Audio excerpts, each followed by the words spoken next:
The overall goal of this approach is to demonstrate the potential of this device for trapping, directing the coordination pathway of a crystalline molecular material, and controlling chemical reactions onto on-chip trapped structures.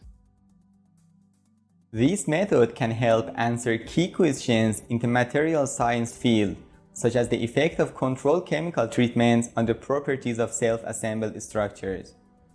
And it's important to underline that the number of technologies enabling controlled chemical treatment under dynamic conditions are currently very limited, hence making this approach very attractive in materials-related fields.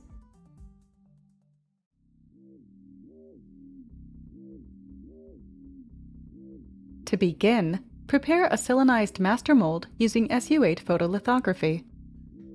The following protocol is particularly sensitive to both time and temperature.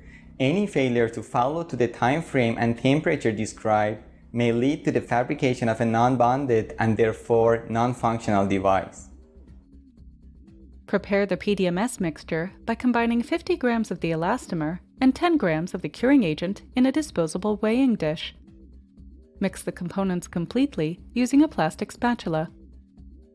Next, place the well-mixed PDMS into a desiccator under vacuum for 15 minutes to degas the mixture and remove the trapped bubbles. While the first batch of PDMS is being degassed, mix a second batch using 10 grams of elastomer and 0.5 grams of the curing agent. Then, fix the master mold containing the control layer into a round 11 mm PTFE frame. Once the 5:1 mixture of PDMS has been degassed, remove it from the vacuum.